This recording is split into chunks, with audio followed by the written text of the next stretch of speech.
This is a reading I'm going to do of Rayford Coleman. I got seated here. Civil War veteran. Have a continuation to it being Rayford Coleman, Texas Cattleman.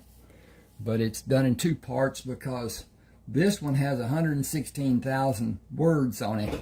A normal ebook, somewhere around 80. Gotta warn you about the ads.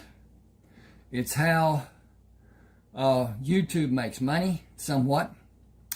And they have gone to, instead of where mine were manual, and it would later on be that AI, excuse me a second here, AI would make a placement of ads every 6 minutes or so, which is difficult, I understand. The thing about it is, when they make money, I make money. And that's a part of the reason for having this. The real reason is to sell my ebooks. I have 31. 30 are published, one is not. And Smashwords holds the 30. Smashwords.com. You can go there, look at Ronald Walker, look at Rayford Coleman, Civil War veteran, or Rayford Coleman, Texas Cattleman, or Decorated for Duty, or Summer Help Wanted, or one of those. At any rate, it will be pulled up. You will see it, and it says purchase and whatever. It's easy to do, but I'll lose money with you doing it that way. If you send me an email telling me which book you want to have, I will send you that book and give you a reduction, take $1 off, down to $5.99 instead of $6.99. Most ebooks, popular ebooks, are more than the $6.99. I am elderly, older if you will, and that seems a little ridiculous to me in some sense.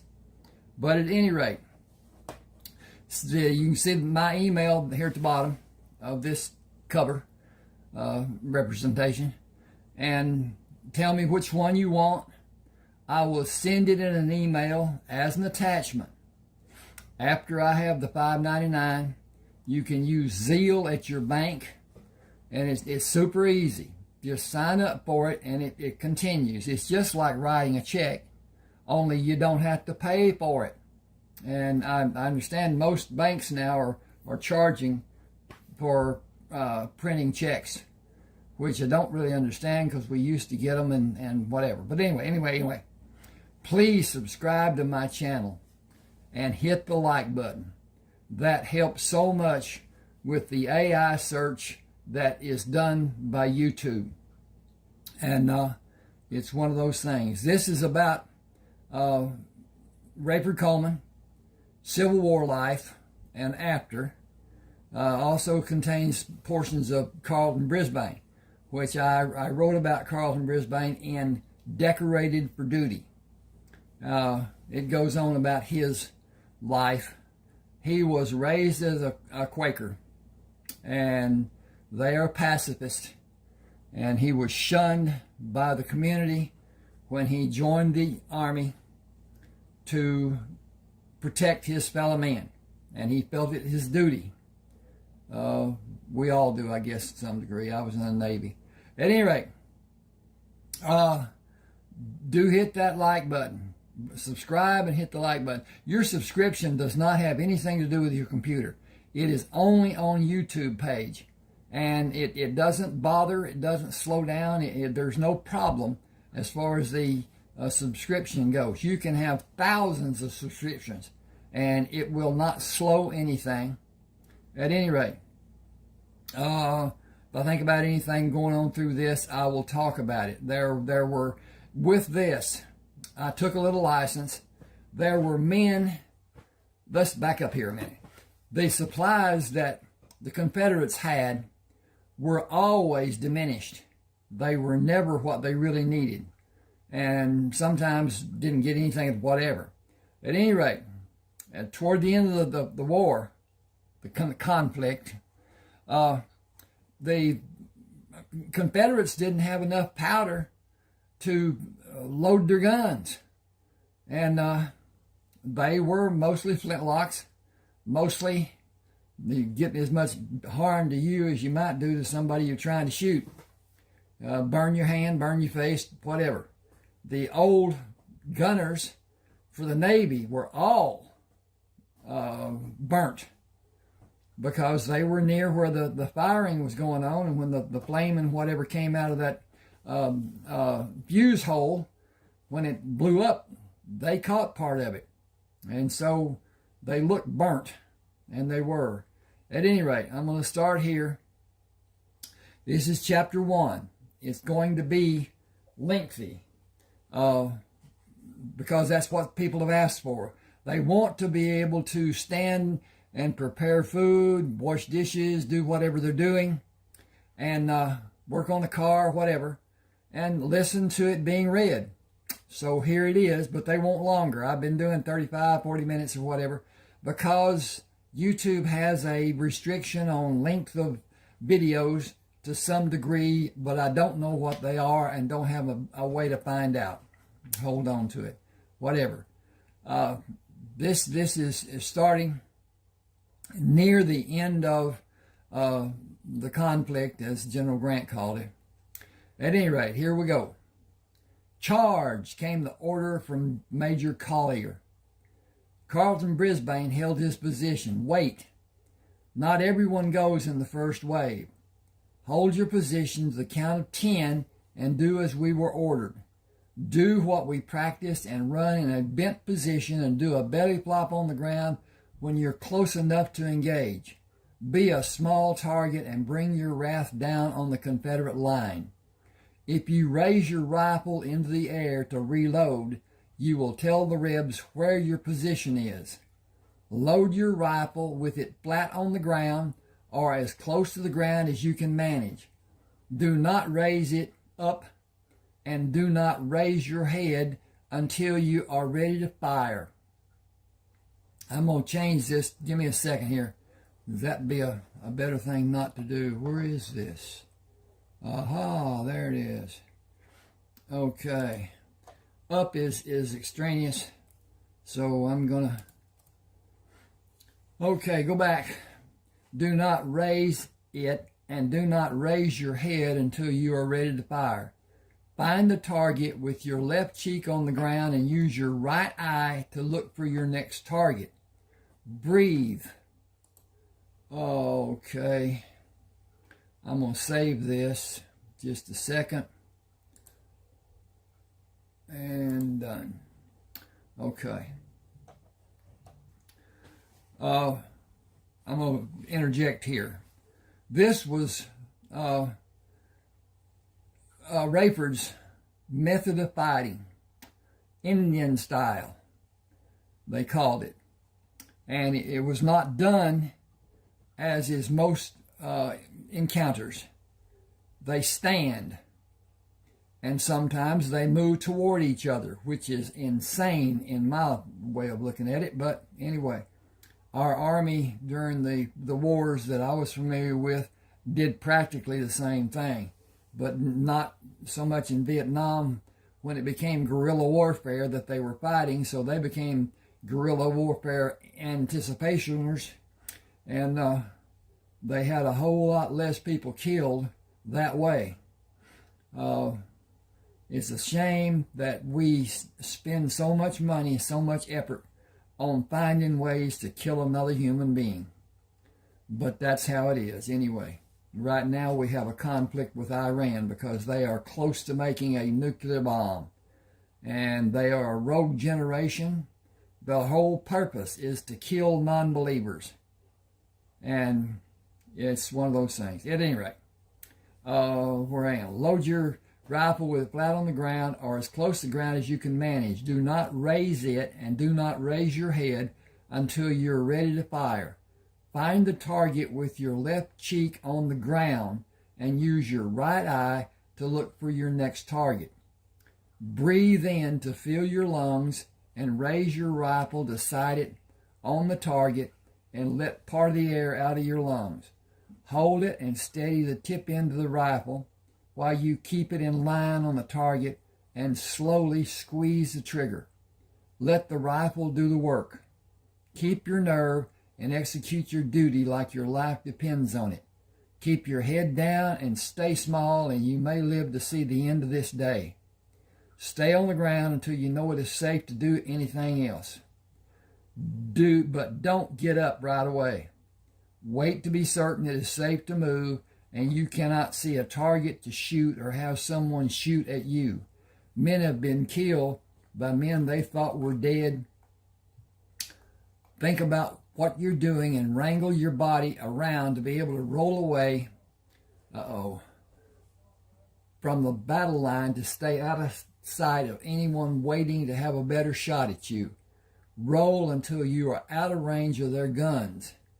They are short on powder, and the range the bullet they shoot at you will travel is far less than the bullet you will fire at them. He looked at the line of men standing on the opposite side of the open field. We can go now. Do not stand straight up. Bend at your waist and knees and keep low, and stay low until you find a good position to fire from. Watch where the cannonballs are landing and move away from that area, but not far. Bent at his waist and knees, he moved straight at the men standing in a skirmish line, attempting to reload and fire again. He dropped behind the prone body of a man who was struck by a cannonball. He left one of the Henry rifles on the ground on his left side and raised the remaining Henry rifle, took aim and squeezed the trigger. He quickly pressed the left side of his head against the soft ground and levered a cartridge from the tube into the firing chamber, selected a target, and fired. After firing the rifle 6 times, he continued watching the Confederate soldiers and measured the time he judged needed for the heat in the barrel of the rifle to lessen. After firing 16 times, he moved the rifle away from his body to place it safely on the ground. He moved his left hand as low as he could reach down the barrel of the second rifle and pulled it up a few inches, moved his hand lower on the rifle and inched the rifle higher. He caught the end of the barrel in his right hand and pulled it as far as his right hand could reach. Feeling the leather covering the butt end of the rifle, with his left hand he began swinging the butt away and gradually pulled the rifle in a circle over his head and around to his right side. He moved up on his elbows, pulled the hammer back, took careful aim at a clear target, and squeezed the trigger. Jacking the empty shell out, he levered another cartridge into the firing chamber, located a standing target, and squeezed the trigger and waited for the barrel to cool before he fired again. He shot 16 times and reloaded the first rifle to fire 9 times before he stopped to watch the line of men move out of sight. Rayford Coleman asked, "Why did you stop firing the rifle? Are you out of ammunition? I have enough for both of us." Carlton smiled. "Thankfully, the rebels are retreating." Gathering the spent rounds, he placed them in a leather pouch he kept on his left side and loaded both rifles. The day is over without a winner being declared. We lost men and they lost men. No doubt we will do it again tomorrow. Staying where I am seems to be the best plan for action for the next few minutes. I have been shot in my back 3 times, once in my butt, twice in the back of my left leg because I did not wait as long as I should have. The problem I have is knowing how long is long enough. Crawling on my knees and hands while holding the rifle muzzles to drag the rifles got me shot in my leg and butt. The experiences are not beneficial for the rifles or for me. Sergeant Bennett came to shout at them, "Major Collier wants both of you." Rayford shouted back, "If I'm not getting commotion, it is not worth the effort it takes to go there. You better get your ass over there. You know how bad he can be when he's mad. He can be any way he wants to be. He knows where his bread is buttered. Please don't rile him. We need you to be with us. You and Coleman too." I will tolerate almost anything he has to say, but he will not exercise any of his self-righteous dominion over me. We have been down that road twice in the last 2 days. The old saying is, the third time is a charm. Carlton carried both rifles and did not salute Major Collier. Yes, sir, Major. Sergeant Brisbane, you are assigned to the 2nd Battalion Field Hospital. Take Sergeant Coleman with you. I told you to exercise chivalry, and you both disobeyed my orders with your animalistic tactics. I cannot discipline you or Sergeant Coleman, but I can move you out of my command. You are disruptive men. When you are reassigned, make sure it is not coming back under my command. Yes, sir. Thank you, sir. Rayford turned sharply and marched away from Major Collier with Carlton beside him.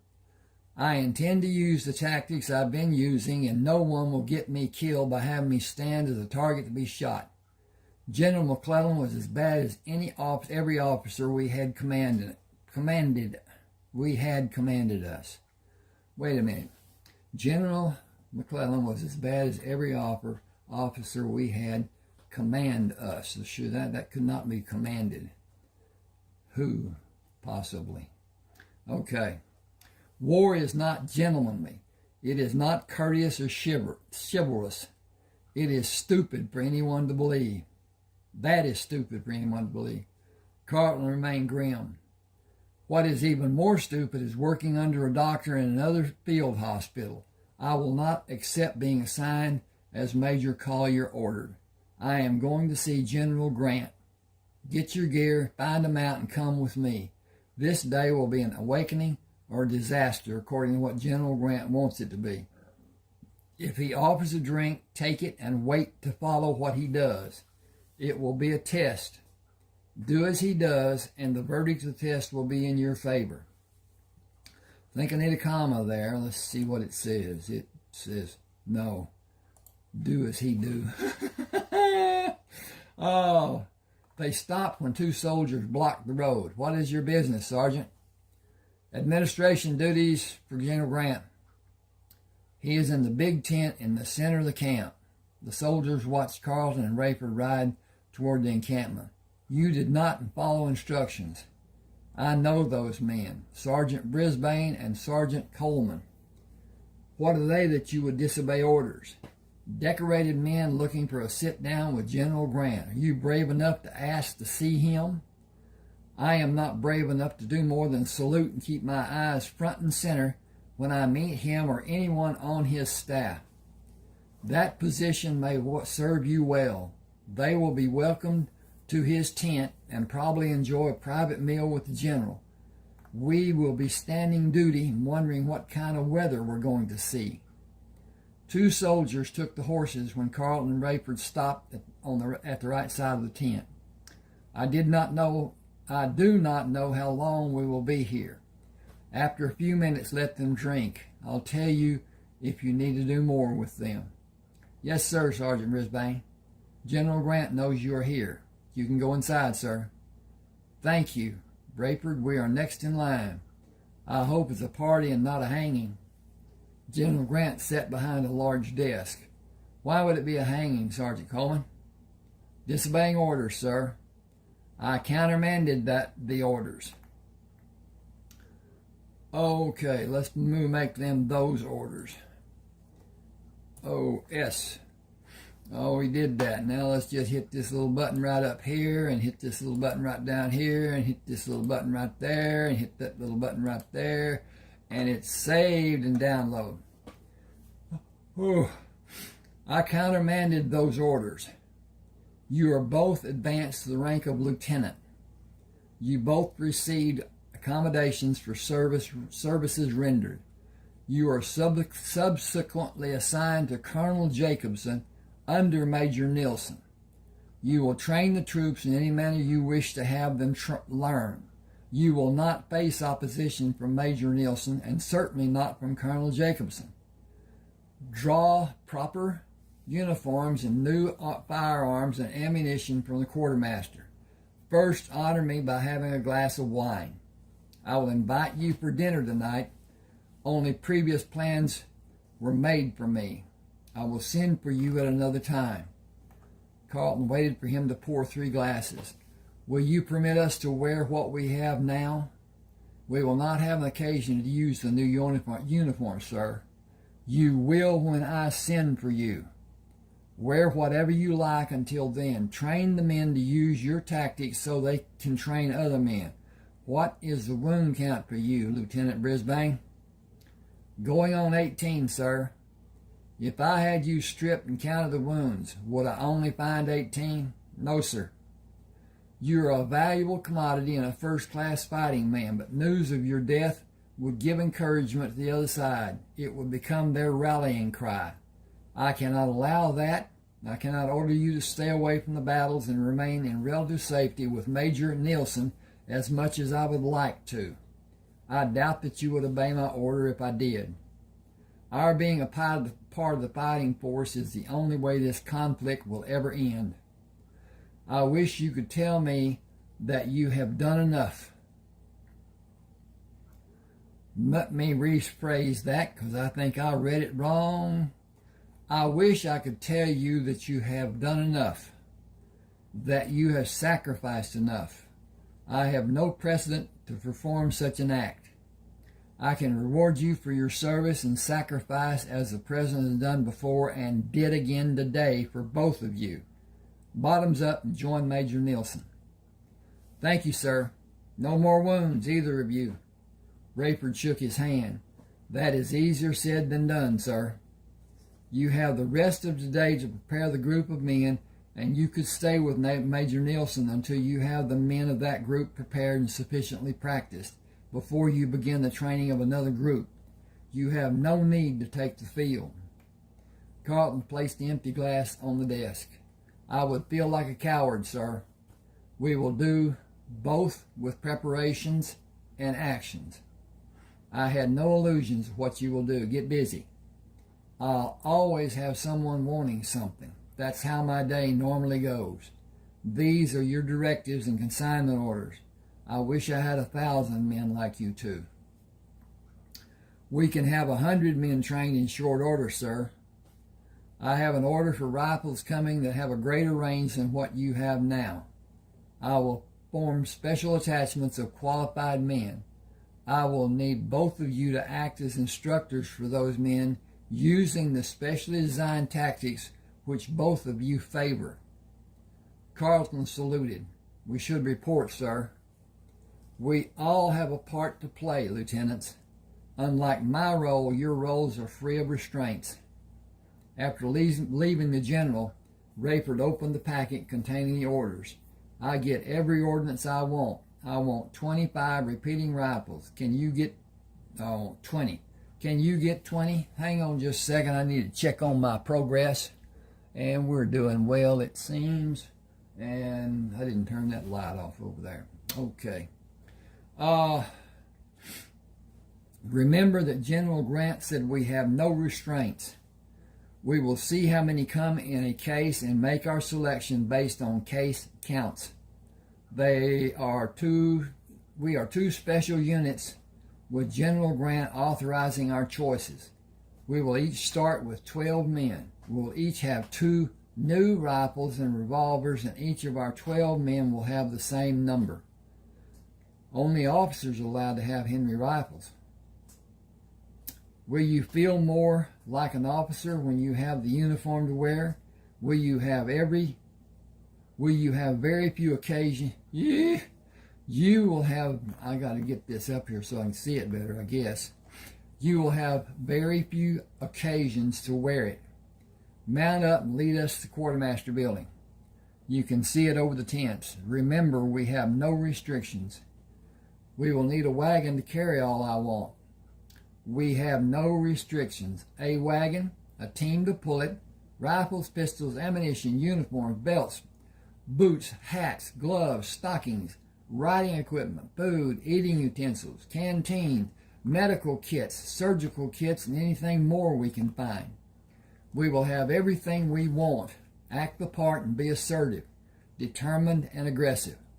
We have authorization directly from General Grant. Only a fool would presume to question our list of supplies. Our lives just got better on so many levels. We are officers with privilege under General Grant rescinding the authorizations. We are officers with privilege under General Grant. Rescinds. I left until out. Sorry about that. Need to get a drink. Oh, I can't get a drink because I ain't got it. It's over yonder. Give me just a second. I need to turn that light out and get the drink coffee. What I'll tell you about the war. The war didn't start because somebody declared. The war started because I can't stop him. Okay, whatever. At any rate, the war started because an agreement between General Beauregard and the commanding officer at Fort Sumter was that there would be no weapons supplied to Fort Sumter. And the first ship that came in did not have weapons of any form that could be seen. One of the following ships, and I don't know the count, one of the following ships had people who were marching with rifles on their shoulder, and cannon were visible. And the South fired, starting the Civil War conflict. It was Lincoln's desire that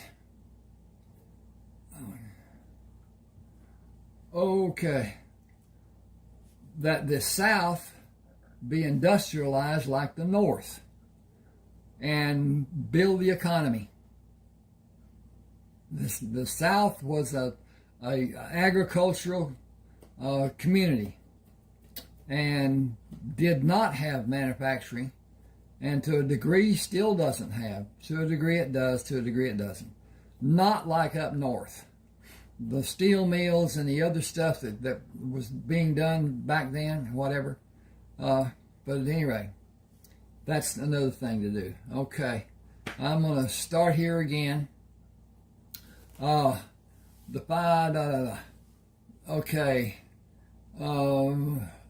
We are officers with privilege until General Grant rescinds the authorizations we have, and we will lead the best equipped units in the Army. The Confederate troops will wither under the firepower our units will have in a few weeks.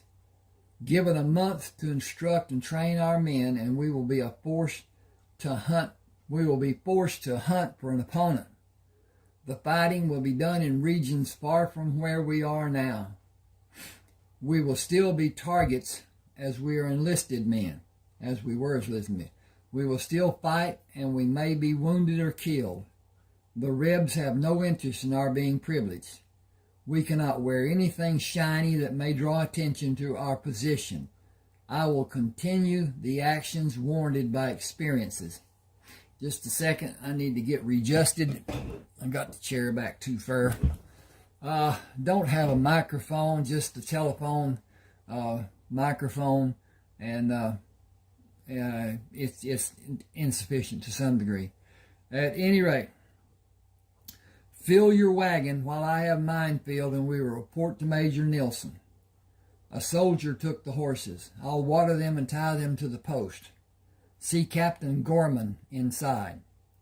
Carlton and Rayford moved up the steps and saluted Captain Gorman. We have authorizations from General Grant for all we will need. Tell Sergeant Klein what you need and sign the supply chit. Will you have 2 wagons brought to the back to be loaded? Will you have 2 wagons brought to be loaded? They will be waiting at the rear of the building, and more will be brought around if they are needed. He looked at Rayford. Tell Sergeant Morton what you need and sign the supply chit. He and Sergeant Klein will have the wagons loaded. What units are you assigned to? Both of us will report to Major Nilsson, who is commanded by Colonel Jacobson. Major Nielsen is from the same county in Alabama as me. I have not seen my home since the war started. I got to go home every 6 months before the war broke out. Can I see your papers again? Are you Sergeant Brisbane? Have you recently been promoted to the rank of full lieutenant? I received the promotion today.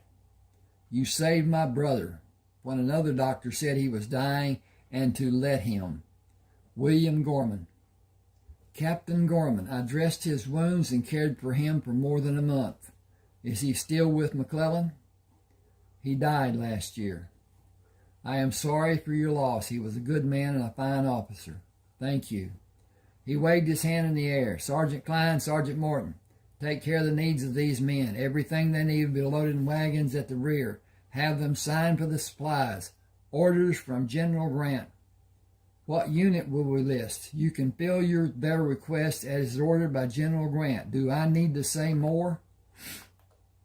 We will do as you ordered, and you do not need to say more, Major. Lieutenant Brisbane, please come with me, sir. Sergeant Morton saluted Rayford.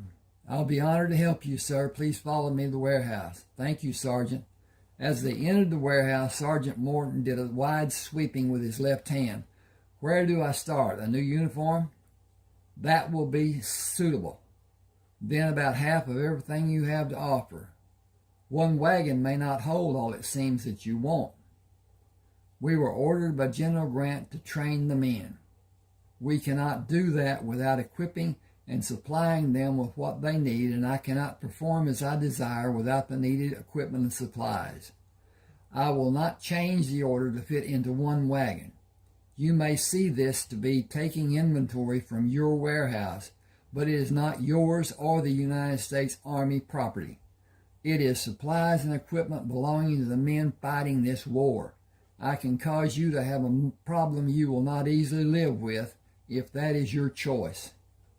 5 soldiers came in the warehouse led by Corporal Forrester. Work detail reporting is ordered. We will open the doors to the loading dock and load the wagons with your permission, Lieutenant. That is the order of the day. Thanks to all of you. I will mention you to General Grant when I see him. He waited for the detail to open the doors. Will you cooperate, or will I find someone who will? I will do as I've been ordered. That will be sufficient. Wear the insignias and uniforms for officers. Carlton walked with Sergeant Klein into the warehouse, followed by 5 men. We should start with the cases of Henry rifles and Colt revolvers, not Springfield rifles. How many rifles are in each case? 12, sir. Put 5 cases in each wagon. 50 Colt revolvers and 25 cases of ammunition for the revolvers and 60 cases for the rifle in each wagon. Load a second and third wagon if that is needed to take the wagons to Major Nielsen's camp. Bring 2 additional wagons and we will continue. Carlton and Rayford rode horses to lead the 5 wagons.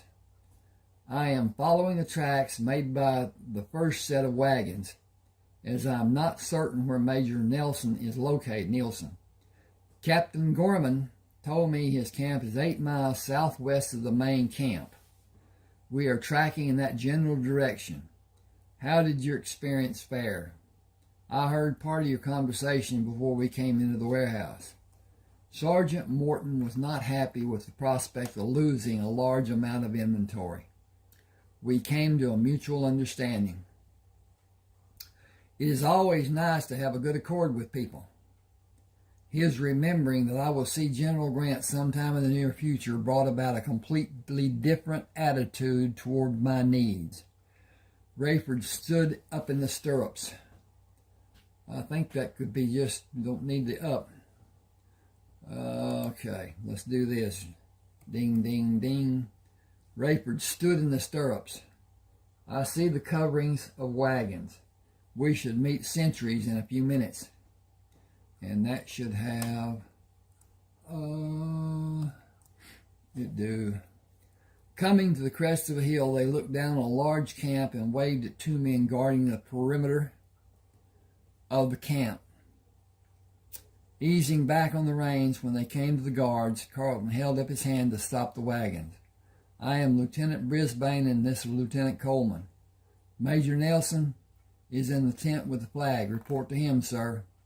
The guards moved to see opposite sides of the wagons and moved back to their original position when the wagons passed by them. "Lieutenant Brisbane has been wounded more times than any man in American history. It is rumored that he has killed more than 1,000 men." Can one man kill that many? When he enlisted, he was carrying his own weapons. Rumor has it that he killed as many as 40 men a day on some days.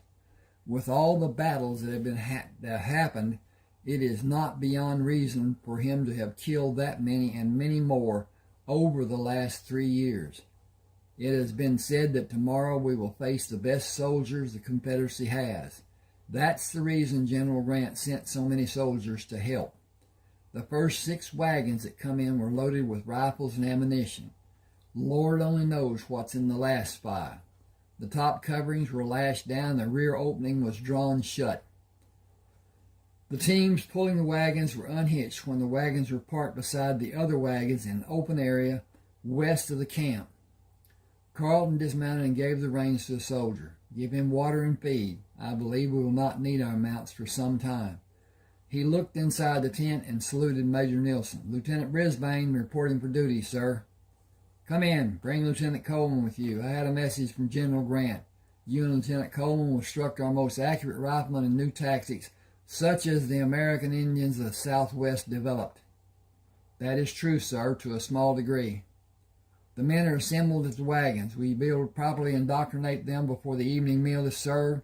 "How many men are assembled, sir?" 40 men volunteered. You will each have 20 in your squad until you increase the numbers.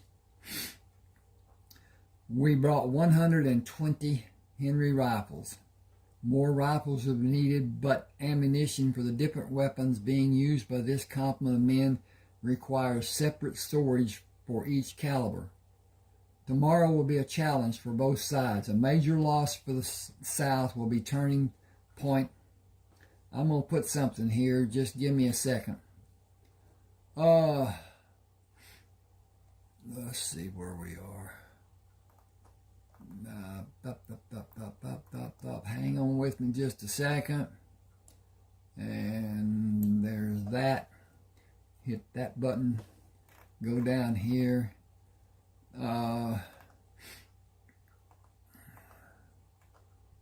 Here we go, right bar. And we're going to hit this. Add that. Add that. Okay. Major Nielsen said tomorrow will be a challenge for both sides. A major loss for the South will be a turning point in General Lee's ability to wage war in all the sections of the country the South troops are defending, the Southern troops. The elite fighting men from the Confederacy are reported to be massed for a major offensive. They should use the same tactics we have faced. They should use the same tactics we have faced so many times, and we should be able to repel the attack after the initial stand. If we are able to diminish the number of men who will come into the field after the opening volleys, the attack as planned may have little effect, and we should defeat the charge. That will end the campaign. They will gather more men and possibly do the same the day after. If we are able to maintain our positions and, hang on a second, repel the charge that day, they will withdraw. We have the greater number of men and we are better equipped. The rifles you brought might be the difference to decide how the battle will end, and the Confederate troops may withdraw tomorrow.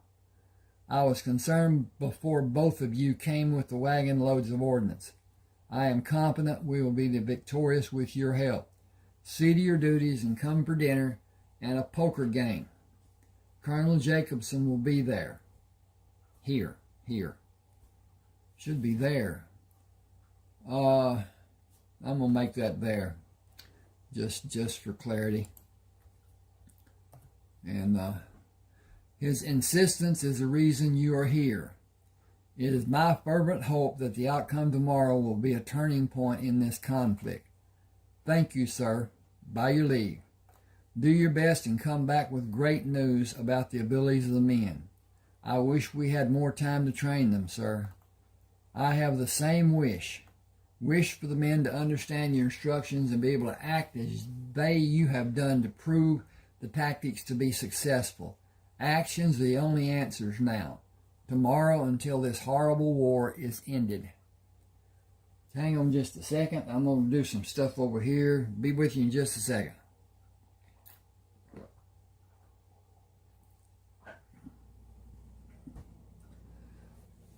Carlton held the rifle over his head as he entered the clearing.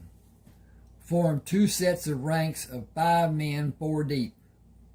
We will begin instructions immediately. We will have no need for names. This exercise is being carried out to teach you a new method of preparing for acting in and accomplishing success in the field tomorrow and the following days. I see I have 23 men and Lieutenant Coleman has 22. Each of you will have rifles issued to you after this exercise. Form 2 circles and give us your complete attention. We will listen to questions after these exercises are completed. We will teach you how to approach the position you will take in the field and how you will manage your actions during the battle. We will act as an example for the actions you should perform tomorrow. Open a space to allow us to enter the field and establish a position to fire from. Your new rifles will hit a target at a greater distance than the opposing men will be able to shoot. We will demonstrate how to calculate a necessary distance after demonstrating what your actions should be. Both Carlton and Rayford moved outside the 2 circles and approached in bent postures. Keep your head down, shoulders forward, bent at your waist and at your knees. Present a target that will be too small at a specified distance for a man to accurately fire his weapon at you. When you reach your desired position, drop into a completely prone position, flat on your chest and thighs with your toes pointed outward from your body. Keep your toes in that position until the skirmish is over. Move from side to side, always facing the enemies as you progress to the firing position. Be the smallest target that you possibly can. Carry your rifle in one hand with the muzzle pointed at the position you will take, and when you start to fall on the ground, drop the rifle to place your hands on the ground. Turn your face to have your cheek on the ground and locate the rifle. Rub dirt on your forehead and face before you begin your approach to your firing position. With your cheek on the ground, apply dirt again and pull the rifle toward you. It will have a cartridge in the chamber. Pull the hammer back and bring the rifle up to the point it will be in when you bring it to your shoulder to fire. Do not raise your head to locate a target. Just move it along the ground to see with your right eye if you're right-handed. If you're left-handed dominant, you will have a choice to make. Live or die. No rifle has been built to accommodate your need. Shoot from your right shoulder and keep the target you offer as small as possible. I prefer to be on my elbows, but I have turned to be on my left side and fired from that position. Does any man think you cannot perform in the manner we have demonstrated? I will understand. It is not chivalrous or ethical. It is efficient. I am curious to know how long any of you have been in the field. Anyone who joined in 1861? No one answered. Has anyone been in this army longer than 3 months? 2 men said yes. What experience do you have in the field? None, sir. We were in commissary. Do any of you have field experience? No one answered. Everyone who has experience ever shooting a rifle take 2 steps away from me and from Lieutenant Coleman. The circle of men all backed away from Carlton. The circle of men around Rayford also moved away from him. That is encouraging. You will have time to become accustomed to handling the rifle, and we will demonstrate how the rifle and tube under the barrel are loaded. Listen to me, both groups. Action should be done in a prone position to let you continue to be a small target. This being your first experience in the field will guarantee a sore shoulder at the conclusion of the battle. As you fire the rifle, push through the pain. If you have means of securing padding of some nature to cover your shoulder, use it, but never allow it to hinder the act of firing the rifle. Watch where cannonballs are falling and move away from that position, but not far. The Confederates do not have powder and ball to fire the cannons more than 3 times, or the men using muskets will not have powder to load and fire at us. Give me your most concentrated attention, because this is as important as anything you have ever seen. Watch as we load the tube and the rifle. Remember how both are done. Your life depends on you being expert at doing them and doing them fast, but not carelessly. After filling the tube and placing a cartridge in the firing chamber, Carlton brought the rifle to his shoulder to hold in the firing position. A few things more for you to remember. The tube operates best with 15 casings. Place one in the firing chamber and the rifle will fire 16 times. When the flesh of a man is torn by a projectile moving at incredible speed, you do not need to shoot at him again. First, it is not needed, and when he is hit, the man will naturally fall. It may not be immediate, but it is a foregone conclusion. Find another obvious target, but consider the science of metal, such as a bullet passing through the metal bore of a rifle at a speed that is calculated in feet per second. Think about that. Feet per second. I will break it down. The projectile leaving this barrel will travel as much as 700 yards in less than 2 seconds. That equals more than 500 feet per second. Many of the men in the opposing army are firing muzzle-loading muskets. They can be fired and reloaded and fired again. The Henry rifle can fire many times while the opposing soldier is reloading. The problem is the rifle barrel will become hot after it is fired 8 or 9 consecutive times, if it is quickly fired over and over. I fire my rifle twice and wait a few seconds before I fire again and wait a few seconds. I never fire quickly after 5 seconds are expended, and when I do fire that many times, I draw both of my revolvers to be ready for a charge to be ordered by the opposing troops. I have wax holding the shells in place in the extra cylinders that will replace the cylinder I removed from the revolvers. I will not be concerned about firing and overheating the barrel of the revolvers, and I will have a cool barrel of the rifle in time to fire it 5 or 6 times after firing the revolver.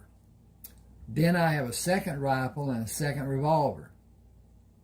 I have the ability to fire 32 times with the rifles and 40 times with the revolvers and extra cylinders.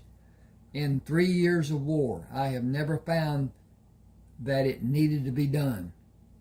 I have had occasion to fire the revolvers during a skirmish, but seldom was that done. Last thought for you to remember and take it to heart. Those other men are not men. They are enemies who want you to be dead. Killing you is their single purpose, and they are driven to do it. Give no quarter, as they will not. They are fighting for a cause. You are an obstacle standing in the way of them reaching their goal. From time to time, scan the field for someone inching up on your position to engage you. That is the reason we have sentries posted. Do not immediately stand when the men on the other side seem to leave the field. A man faking being dead will kill you as fast as one standing to be seen. I have employed many methods to safely leave field of battle. Think in terms of the greatest men of war to ever fight, the Plains Indians and those in the Southwest Territories. A battle-hardened warrior will never rise from the position where he seemed to disappear. He will magically move to another place and hope you have your weapon sighted on his earlier position. Think like a warrior and use every act you can think of to remain alive. There have only been a few men who were active in conflicts that were never wounded. I am not one, and Lieutenant Coleman is not either. The question is not if we will be wounded, but when you will be wounded. Keep the thought in your mind and do everything you possibly can to continue living without being severely wounded. There is a huge difference between being wounded and being severely wounded. It is a matter of your skill, the skill of the men on the other side, and uncontrolled dumb luck. It is better to be good than lucky. Live to fight again another day, and you will learn how to be good at conducting war. You will be issued a rifle and a revolver and items to clean the rifle and revolver. Keep them. A ramrod for cleaning the bore will be made available for the squads to use. Like everything important, be careful. That rifle is your life savior. Okay, hang with me just a second here. It looks like we're into this a bit, and we are to a degree. Basically, if you can allow yourself to let the ads run, 3 or 4 or 5 of them during this length of this, it will help a little bit. Please subscribe and hit that like button. Those two things help so much. And as I said before, on your computer, the subscriptions and the information and whatever does not go on your computer. It goes on your YouTube page, and it is held there. It does not affect your computer one iota. It doesn't slow it. It doesn't cram it. It doesn't do anything with it. You can't change your YouTube page on your computer. It's not there. Until you pull it up, it's not applied. So at any rate, I'll continue here. Rayford stood and held the rifle low. You know the basic method we have suggested. Talk about how you will act when you're called to battle. What you can do to stay safe and fight should always be rattling around in your mind. Always look for a better way than what you have been taught. You must each find the comfort of being yourself. Trust your instincts and use good judgment, but first concentrate on being low when you are advancing. If you are shot, hold your hand over the wound to slow the blood flow. Do not raise your voice asking for help. Nobody will come to help until the skirmish is over. Breathe as normally as you can. Keep your heart rate as normal as possible and stay down. If you stand up to get help, you will probably be shot again. He went to the wagon and looked at the table the men brought, along with sheets of paper and writing equipment. Carlton shouted, "Never fight as a pair. Keep a good distance between yourself and other men. Assemble here tomorrow morning after breakfast, and we will give instruction on gauging the accuracy of a projectile traveling 600 or 700 yards. And calculating the distance of where you are and the location of the Confederate troops. Both activities are important for you to be successful." Troy Nugent asked, "Why are you doing this?" "I am not certain what you want to know. Honor and duty is my best answer, but that answer probably does not address your question. I want to see each of you safe and whole after the engagement." Excuse me. I want to be safe and whole. I want this conflict to end and everyone to be safe and whole. I cannot bear the thought of losing. The men in the Confederacy are the same in their expectations of what defeat will mean to the people of the South. It will be devastating, and justice will not be served for the losing side. Federal control is not what this country was built on, but that is the manner of politics. This war is about states having rights of self-determination as the English king declared for the original colonies. I do not agree with the politics, but my home has been threatened. I will sacrifice my life to prevent it. That is the main reason I am doing this. Rayford climbed into the wagon and opened the box with a hammer. I will call out the numbers on each rifle. Someone should write the numbers and the name of the man getting the rifle. Lieutenant Brisbane will dispense what you will need to clean the rifle and the ammunition for the rifle and for a revolver. You will be issued a knife and scabbard and a revolver, belt, and holster before everyone is issued a rifle. Sergeant Brendan stood behind the table holding an ink pen. I am ready, sir. Then we can begin. Call out your name and number, and if you are in my squad or with Lieutenant Brisbane. We need to know those 3 items of information for them to be recorded. Move away when I give you the rifle. Disbursement of the arms was quickly accomplished when Carlson took a rifle, pushed the lever down, and opened the chamber. First, push the rod down the barrel until you are able to see it enter the chamber and slowly pull it out of the barrel. Attach a patch. Dip it in the cleaner and run the rod and patch down the barrel. Run it out and discard the patch. Pull it out.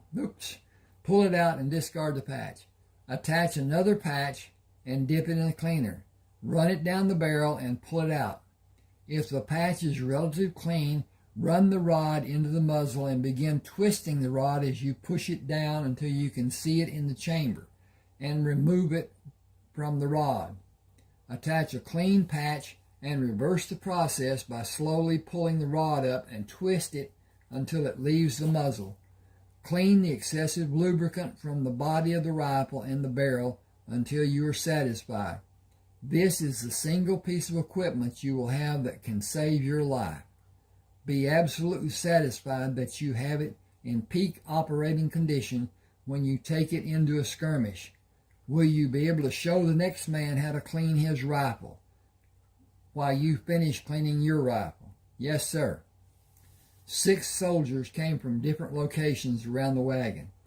Sir, I am Sergeant Blevins, assigned to guard the wagons with Trowbridge, Hawkins, Tatum, Stevens, and Rollins. Can we get the new rifles too? Do you have Rate as a marksman? I can bark a squirrel at 50 yards. I can put him on the ground while he's still on the limb with a new Henry rifle, sir. We are all skilled marksmen. I have a mission tomorrow. I can use each of you if you're willing to face a cannon crew or more than one. My intention is to eliminate every man who makes an attempt to use the mechanism the Confederates have to launch a cannonball at our troops. Are you accustomed to firing uphill? Take a sight and raise the barrel to compensate. The same is true of distance shooting, except I have specially loaded bullets with maximum amount of powder. They can be dangerous if they are not used within a few hours of being loaded and the projectile is pressed into place. They will accurately reach a man 800 yards from your position with proper use of the rifle. You will not be as accurate shooting from a standing position with that much firepower, and it is not known if the soldiers we will face tomorrow have special rifles made in a foreign country that have a greater accuracy at a greater rate distance than the standard arms we have encountered. We will not linger in one location long enough to be a marked target. Guerrilla tactics, the Spanish word for the little war. Surprise and ambush tactics, not fighting in the acceptable way. I want to be included, sir. It may be more dangerous than facing the line of soldiers shooting at us. The extra charges in our bullets will allow us to be out of range of the standard weapons the Confederates have.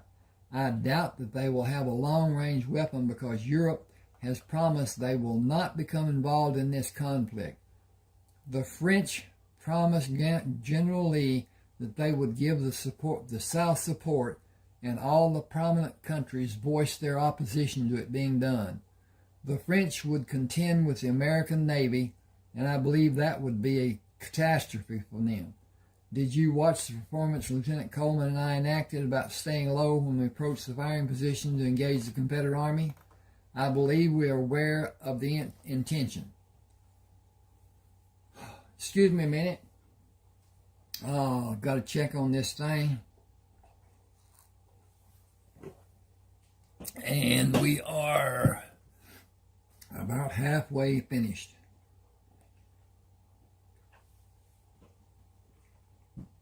Okay. Will you, boy, will you school them about the correctness of their actions if their desire to perform is less than desirable? Will you school them about the correctness? I will make certain they understand the danger of standing upright and allow the Confederates to bring their sights to bear on the outline of their body in sharp contrast to the background. Excuse me. No one should be defiant at the point of acting stupid and suffer a wound or be killed. Secure this area after the disbursement of the arms is finished. Allow no one inside one of the wagons for any reason. The wagons and the contents are protected by order of General Grant. You should allow him access if he comes here. No one other than the general has authority over them and the contents inside them.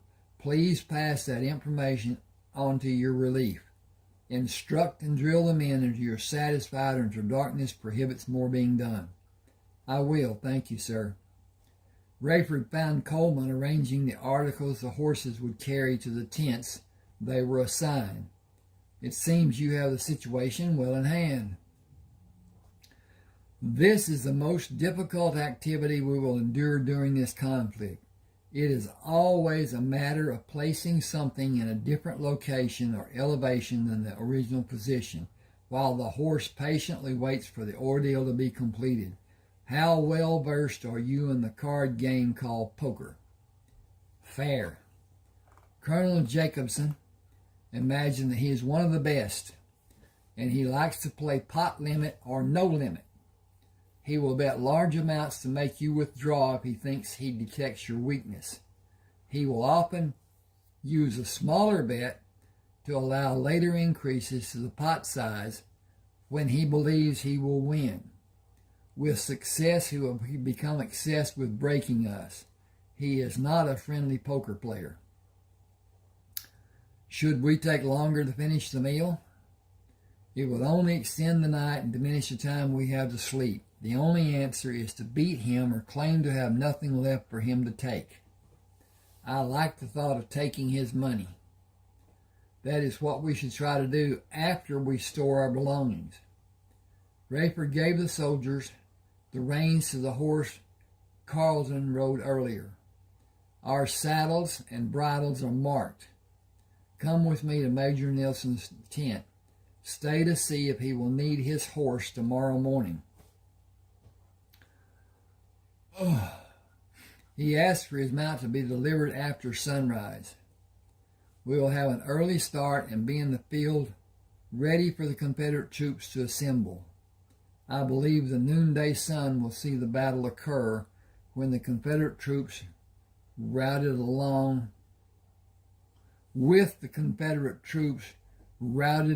before the morning is over. I hope so, sir.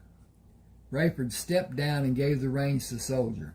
Thank you and have a good night. The man remained silent and turned the horses to take them away. Carleton opened the flap of the tent and came outside. It is time for us to wash for dinner. They are both about 3 sheets in the wind. I think they will drink more than they eat. I also think you and I should take our leave and retire early.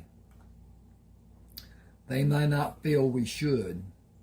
How do you feel about a fight between you and me, and if we are able to carry our argument outside the tent to settle it with a manly art?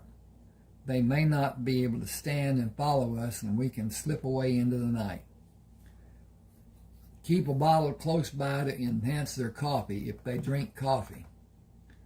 Neither Colonel Jacobson nor Nielsen acknowledged Rayford when he entered the tent and continued reminiscing about past campaigns and days gone by.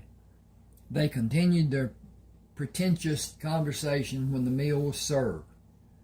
Carlton and Rayford ate slowly and agreed with one officer or the other when it seemed to be wanted or to have relevance in the discussions.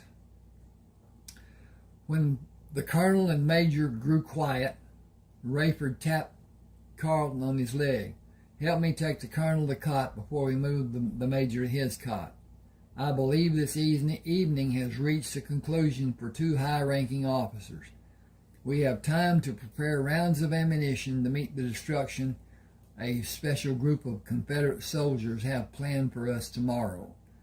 We will have a surprise waiting for them, and the battle should go in our favor."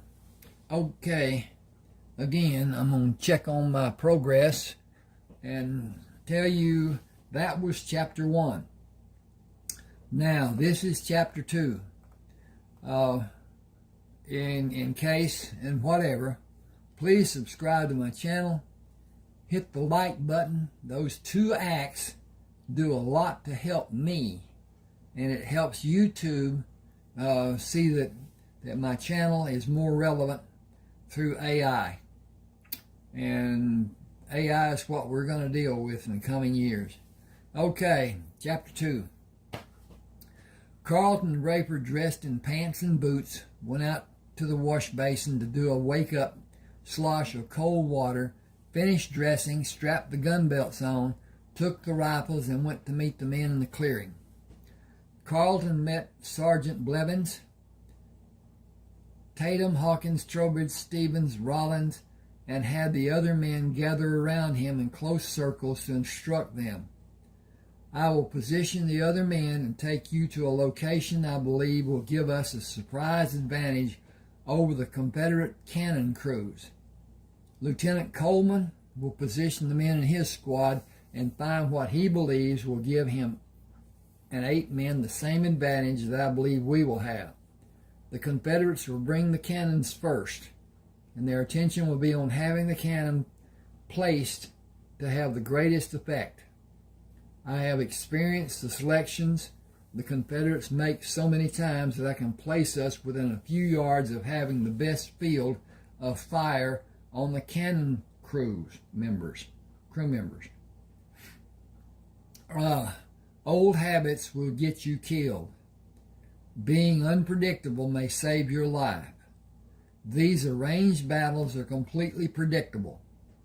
Confederate men dug shallow holes yesterday to guard the cannon crews. We dug holes to counter those positions. We will be farther away from the front line of the men who will make use of them. Their rifle shots will not reach us. After their first volley, the Confederates will reload and fire. Following that practice 5 times, they will reload and mount a charge. Facing repeating rifles will stop the charge, and the troops will probably follow what they have previously done and withdraw. We have superior numbers and superior firepower. Got a tool up here. Confederate Army has never exercised patience except in attempts to disrupt our supply shipments. Every battle has been an exercise in courtesy. I do not understand their mindset or their practices. We will not do more than end this battle as soon as possible. If everyone has their ammunition and is prepared to work to that end, come with me and we'll find the favorable firing positions. Rayford met Sergeant Brendan, and the 7 men Sergeant Brendan chose to fire on the cannon crews. The men in my squad, gather around. Take these bags of ammunition to load your rifles and keep the charges you have in the leather bags you will take out of this wagon. I think you will fire less than 16 times. We were up into the wee hours of this morning loading the ammunition. Use it wisely. Take targets that are well defined and let others take out the ones less defined until the less defined targets are all you see. Use your good judgment and stay low to the ground. Do not be well-defined targets for the other side. You should have heard Lieutenant Brisbane tell about the holes that were dug. Find one and keep your head down and be patient. Your legs may become stressed. It is a common occurrence in battle. Suffer a little or probably die. Those are your choices. Suffering will only last a few minutes, as this battle will only last a few minutes if our strategies work. It will give you a few minutes to load your rifles. I will give you a few minutes to load your rifles, and we will take the field and wait for the battle to begin. Do not be brazen in any manner. Live to fight another day, please. Do not wait for orders. When the firing begins, do your best to end this skirmish quickly with good judgment and considerable patience. Choose your target with patience and adjust the elevation of the barrel of your rifle to make a successful shot.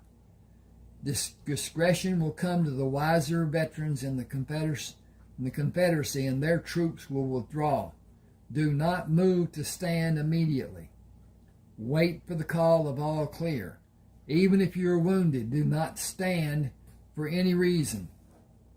I need to change something here. If I can find the cursor. And there it went. Okay. Dink there, dink there, dink, dink, dink, dink. Leave it there. Okay. Call for help if you're wounded and wait for help to come or when you hear the call of all clear. If you are not wounded, draw your revolver and sweep the area that has men who may be waiting to have a clear shot on an unsuspecting man. Carleton positioned his man left of Rayford to stay within his view and watched the cannon crew pull a cannon backward up a slight rise. Sighting on the closest man pulling on the tongue of the carriage, he squeezed the trigger and brought the barrel down after the recoil to watch the man fall backward. He immediately brought the rifle up to sight on the closest man pulling on the carriage wheel, squeezed the trigger, lowered the barrel, and watched the man fall. He brought the barrel up and watched as a crew of men fell around the cannon, struck by the barrage of Union rifles. The men in the holes fired at the Confederate men who stood with their rifles ready to engage the Union troops. They were not able to find suitable targets. They were cut down where they stood by a fierce barrage of bullets, and the shooting on both sides stopped. Men attempting to move the bodies of the original cannon crews were perfect targets for Carleton and Rayford's men. Another line of men moved to reinforce the position of the fallen Confederate troops. They were immediately eliminated. Men crawled to drag the lifeless bodies away from the two cannons, and the crews of men attempted to move the cannons. They were systematically eliminated. A third line of men moved to take a prone position to fire on the Union troops with a second line kneeling behind them. The noise of both Confederate and Union troops firing was unlike anything Carleton had earlier experienced. He saw Rayford struck by a bullet to the top of his head. He continued firing and was wounded in the upper left quadrant of his chest. He rolled over on his back and opened the pack to take out a sterile pad to apply on the wound and held it in place. One more reported wound and I will be taken out of this war. I wonder where I'll be sent. I saw a piece of Rayford's head fly up when he was shot. No man could survive that kind of wound. Damn. I lost my best friend. The Confederate troops attached ropes to the cannons and pulled them to a safe distance away from the Union soldiers. After movement of the Confederate soldiers was no longer detected, a shout of all clear brought the men carrying stretchers to assist the wounded. Carleton watched as Rayford's limp body was moved onto a stretcher. Goodbye, old friend. I will miss you more than express. My life in this army will never be the same. Rayford opened his eyes and moved his flattened hand on what he decided was a sheet covering a bed. He slowly raised his right foot and brought it down, and raised his left foot and brought it down. He rubbed the heels of his feet on the sheet by moving them apart and bringing them together, then repeated the movements over and over. I need to have a drink. If y'all will wait for me just a second.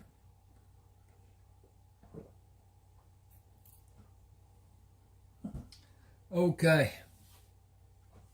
He heard the voice of a woman. I guess you decided to rejoin us. You have been unconscious for 3 days and nights. Can you tell me if you have pain? I am not able to see clearly. Looking up, I can see something that is the color white. Is it the ceiling? Yes, do you want anything? I am thirsty and hungry, and the right side of my head itches.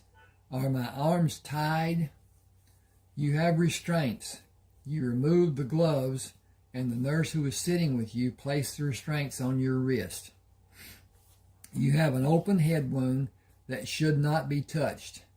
I will notify the doctor that you are conscious. Rayford closed his eyes and listened to her footsteps.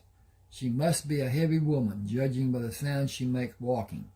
She drags her feet between steps, which is an indication of a short woman. Dr. Thomas McKinney came into the room. I have one question that had me befuddled since they brought you here. What were you wearing on your head? I am certain it saved your life. It is a soccer helmet I got from an Englishman. It was fashioned in the same manner the Plains Indians make a skull cap to anchor the prominent feathers of a full-length headdress. Well, it is badly damaged football helmet now. You can have solid food and liquid, but you cannot raise your head. I will suture the wound in a few days. The scalp was torn, and a furrow in your skull is causing swelling. Once the swelling abates and the skin edges are viable for suturing, I will proceed.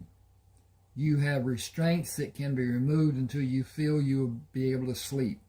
The wound is moisturized with ointment. A temporary bandage is protecting the wound. It will remain in place until the wound can be sutured. Sutured. I imagine it will be 3 to 4 days before suturing will be possible. Nurse Stanfield told me you were able to see, but your vision is not clear. That is a symptom of a head wound such as yours. Relaxing and closing your eyes will be the best help for the condition to subside and normal vision returns. I have patients who need me. I will check on you tomorrow around this time. The best medicine for your condition is eating healthy food and giving yourself time to recuperate. It will require more time than you will probably want to endure. You will not be able to continue in the Army. You cannot tolerate the repercussions of firearms in the battlefield. You may never be able to. I will stand in the doorway and talk to you. Repeat what I say if you are able. He went to stand in the doorway and spoke softly. Wellington Methodist Hospital. Can you speak a little louder? That was a test of your ability to hear. Your ability may be recovered in time. He abruptly turned and walked down the hall. Give Mr. Coleman anything we have in small portions to determine what he can tolerate he can tolerate solid food and all the water he is able to drink an hour after he eats. Keep him calm as flat on the bed as possible, with no head movement. I would prefer that he not move at all. That is asking too much from him, I'm certain. Nurse Stanfield brought the tray with dishes and bowls covering it. You have not had solid food since we received you. You have no place to go, and haste will not serve you. I will give you small portions and wait for the signs of rejection or tolerance. It is the only means we have to test if you can tolerate solid food. Why shouldn't I? Open your mouth for lemon custard without meringue. You will have an indication in a few seconds. If you become nauseous, this experiment will be over until late tomorrow. I was encouraged when you said you were hungry. That is a great indication that you will be able to tolerate solid food. How do you feel? Hungry. I will not have a problem keeping food down. You must wait for even the smallest portion. You must not raise your head. The pain you will suffer will tell you not to do that. The apparatus you had on your head deflected the bullet, or your life would have surely been ended. What am I supposed to do when nature calls? As you have been doing, as we have been doing. They are normal processes. But I cannot turn on my side. You will only try once, and wisdom will come to you in a flash of excruciating pain. When will I be able to raise my head? After the sutures are placed, if you do not have pain. That may not be the case for some time after the sutures, possibly 10 days or more. 10 days is an eternity when I cannot move. Without the apparatus your head on you. Excuse me. I gotta take a breath. I hope the persons who asked for this to be done enjoy this. I enjoy this. I enjoy reading my writing, and I am able to read my writing differently than I was in the exercise of doing edits. And it can never be overdone. There's always something, a word missed, a punctuation mark not placed, one place that should not be there, some word misspelled. I have the worst time with parameter and perimeter.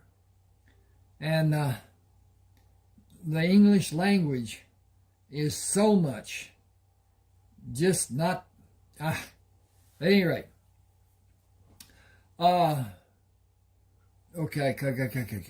Without the apparatus you had on your head, no movement would be possible because you would no longer exist. Count your blessing. Close your mouth if anything negative is coming to the surface. Sleep when you're able. Do figures in your mind. Play a mind game. 10 days is nothing. I will be back in a few minutes to finish giving you food. Removing the bandage on the afternoon of the third day after Rayford became conscious, Dr. McKechnie applied ointment and placed a new bandage. I will suture the edges of the skin tomorrow at this time after rounds are made. You can attempt to raise your head after the sutures are finished. If you are without pain, you may be released a few days later. Observation time is needed to check for infection. Continue as you are with your head reclined. It has not been itchy for several days. I have not suffered any degree of pruritus. Protection is imperative. You may be able to leave the hospital before the end of next week. It will be determined by the advanced regeneration of your scalp and how well you continue tolerating solid food. Can I go to the bathroom before I sleep tonight? That determination will be made after the wound is closed. Where is the helmet I wore? It is inside the wagon behind the hospital. I want to keep it. It is with your other belongings. Can someone steal it? It is guarded by soldiers day and night. Colonel Grant ordered it. You should not have a concern about the safety of your possessions. Will someone have one of the soldiers come to talk to me? They stand an 8-hour duty. The man on duty now will be relieved at 3 this afternoon. Perhaps he will come. Do you know their names? I am sorry. I will have a message taken to them. Thank you. Will you remain calm and still? I will. Thank you. You have 7 wounds that have projectiles which are only inches below the surface of your skin.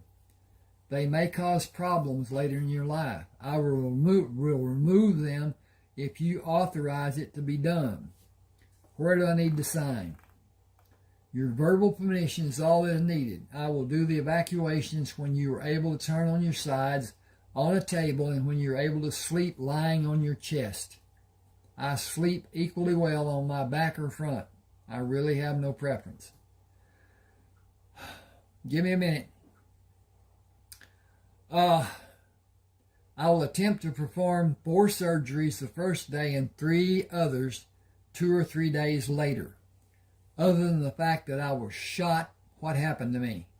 Why is my vision less than it was before? What will I find to be wrong when I can finally stand up?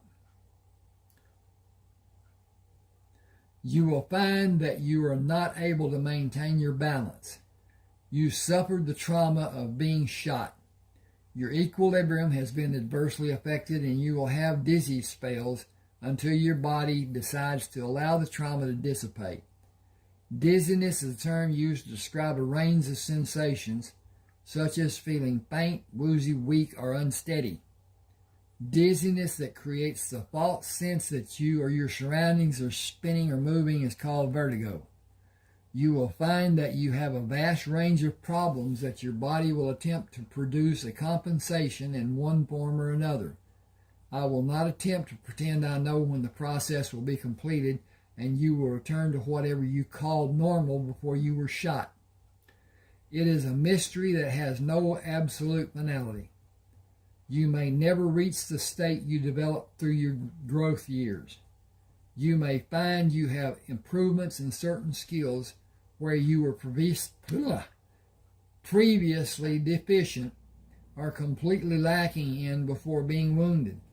Some may be novelties, while others may be great improvements, physically, psychologically, or cognitively. Your level of awareness indicates that changes have been propagated. It may be years before you are fully aware of the true extent of the changes. He went to the door and turned back. Notice what you will find to be different than before you were wounded. If it is likely to enhance your life, build on that trait. Embrace and nourish it. I'll see you tomorrow around this time.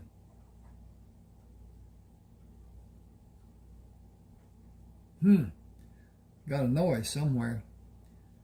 Nurse Stanfield checked the restraints on his right wrist and moved around the bed to check his left wrist restraint. I will loosen them when I feel you will stay awake. You made such great progress. It will be a shame to have a setback now. Why did you allude to my progress? So many indications. Solid food the first day. Wanting to take care of your toiletries. Exercising patience when getting out of bed is one of the strongest desires. I need to check on 2 patients. I will not be gone long. I am stationary. I cannot move. I have been fed and cleaned, and I guess say that I have been nursed. Guess I can say. Hope you and other nurses know how grateful I am and how embarrassed. Thank you for all you do. Rayford heard a door down the hallway open and close. I have not heard that sound until now. It was definitely a door moving. Is my hearing improving? Is there a reason I have not heard the door until now? Being immobile will not be something I will miss doing in my old age. Heavy footsteps in the hall drew his attention away from considering his possible gain in hearing. The sound of footsteps stopped at the doorway. Lieutenant, I am Sergeant Tyrell. I have been standing guard duty at your wagon. Can I do something for you? Anything, sir. Can you sit with me a little while? I have not had news of happenings for these many days. I don't know where to start, but the Rebs moved south right after the last battle. They lost over 1,000 men. The rumor mill says they will mass down south and fight down there. We won't go down to help and leave this area open to be attacked. I am due for a discharge. 35 years in the Army. It's all I've known since I was 13 years old. I was a tracker for Colonel Griswold for 8 years, then his advance scout for 6, and I brought in meat for 2 years before Colonel Taylor took his command. He brought a pair of Indians to track and hunt. About a week after he took command, they took off and never were seen again. I tracked them for 2 days. They were headed west and they were making dust on the way. I was with him 3 years and got an assignment to be an instructor at the military academy. I was there until the war started. I turned 48 2 weeks ago. I don't know what I will do with what's left of my life, but I will not stay here. I hear trapping out west is a good life. If you like being cold, I want a warmer climate than the freezing weather of the places you will live to trap wild animals, and wild animals may be a problem for you in those cold regions. I will go to Texas. Nacogdoches has a warm climate, but it is not as hot as my home was near the Gulf of Mexico. I have no one to take with me that will be a hindrance. Full-time night woman? I have been a soldier and concentrated on military life from the day I enlisted. I wanted to improve and study everything I had an interest in, especially medicine and cures for diseases. Holistic remedies in diet, exercise, physiological and psychological therapy, spirit therapy, and herbs to heighten cures, and anything I might be able to use to help people. Bad people exist and they do bad things to other people. I believe it is our duty to stop those bad acts before people are injured or killed. It may be far in the future before I'm able to do anything. I am not able to move, not even to turn my head. It is held immobile and I have restraints on my wrists. The doctor and nurse asked me to keep my feet on the bed. My eyesight is not normal. It has only been 8 days since you were brought here. You know a lot about medicine. How long does it take for a cut to heal? It has smooth edges and not torn like a gunshot wound. Your skull was injured too. You can't say what you have or how you are for at least a month or even more. You can't say what you have or how you are for at least a month or even more. You aren't what you were, but what you were is still here. Only the part that ended is important. I can't see anything about you that ended. Can you? Is everything about you still working? No, I think my sensory perceptions are greater than they were. What way? I hear better. The nurse told me to speak up because you had less hearing than is normal. I was taking liberties with the doctor when he spoke softly and said Wellington Methodist Hospital. I found it to be humorous. I cannot explain what it seemed to be, but I asked him to speak louder. He did not find my question to have even the slightest bit of humor. Are you enjoy being here? I am enjoying the fact that I am alive. The Confederates had the ability to shoot farther than I estimated they could. Half inch lower in the bullet strike and I would be in another dimension. I am very much enjoying being alive, which brings my thoughts to the wagon you say is mine. I have no wagon that I'm aware of. Excuse me a second. I'm going to do this again. This time.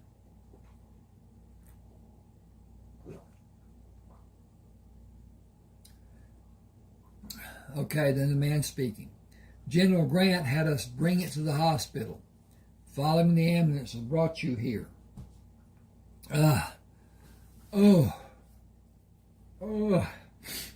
You were out 3 days before you were brought here. Everything in the wagon is yours. Your property is in the wagon. All of your property is in the wagon.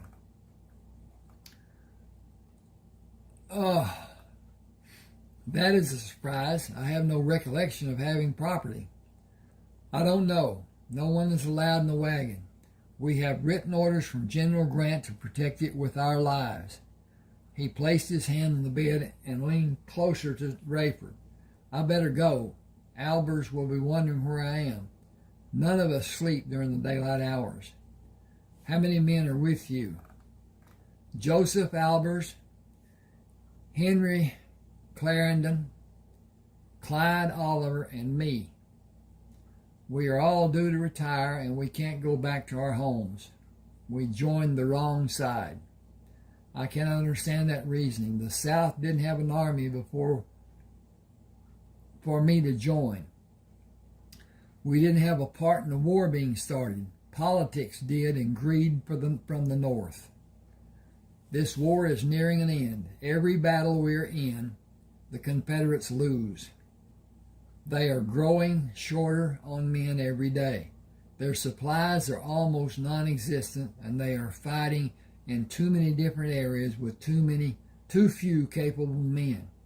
I believe that one major campaign will be the last. But even the Confederate leaders are not sure how they can pull men away from those concentrated areas to mass the number of men needed to mount an attack that might allow them even a small chance of a victory. If I am right in my estimations, the loss of men in the big... I'm getting gooky here. The loss of men in the big battles will decimate the number of fighting men in the different areas they are holding, and all of the Confederate army will be lost. Battle by inevitable battle and peace by inevitable peace. That won't help us. We are from Mississippi and Alabama. That does pose a problem. I plan to get clothes that do not scream out to anyone that I was a Union soldier, and I will take nothing with me that has a identifying mark of the Army, and go to West Texas for the rest of the summer and take cattle to Matagorda Bay and stay in South Texas for the winter. Next spring, I'll plan to go to land I inherited in northeast Texas. I joined the Army when there was only one Army. I have no affiliation with either the Union or the Confederate Army. I am useless as a soldier in my present condition. I fought so long that I feel when the prompting rears its ugly head, I will be ready to fight, and that state will exist the rest of my life. Just as soon as I can stand to get to the fight and be able to identify my adversary or his location should sight be limited. You may need help doing all that you want to do, and we have nowhere to go. If we can get the same style clothes and wagon, will you allow us to go with you? I have no ready answer because I have no idea when I'll be released. When I leave, I will be happy to have your company. We will need to agree on certain conditions, but we cannot cross that bridge until we come to it. Everything is too uncertain for me at this time. I am hopeful that tomorrow will close out the old life I had and bring a beginning for my new life. I will be happy to roll you around a wheelchair when you need me or one of us. I'll come back to see you tomorrow. Thanks for coming. My curiosity is running away with me. I want to know what is in the wagon. I have a key. I don't have any idea what it fits. I was told to give it to you and you would know.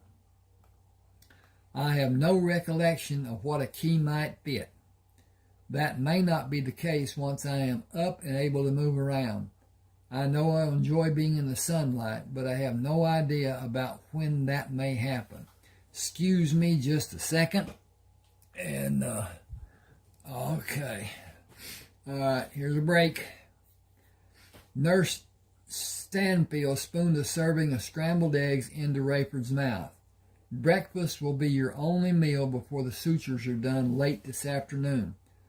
Dr. McKitchney will anesthetize the areas and use forceps to pull the two edges together and suture them. You can have food after the sutures are placed if you want. You may delay eating if you feel nauseous.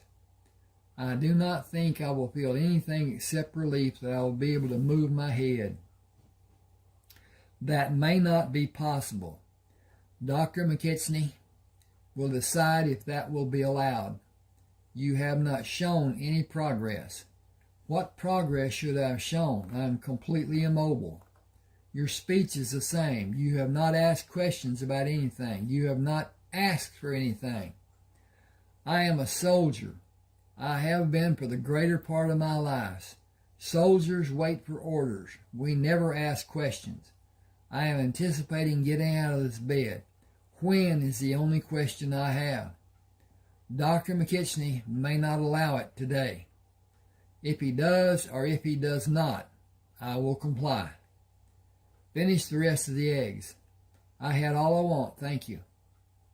Rayford heard footsteps in the hall. They stopped at the open door. I'm Clyde Oliver, sir. Will you be able to visit for a few minutes, sir? If you dispense with the title of sir, please. I am a patient, not an officer.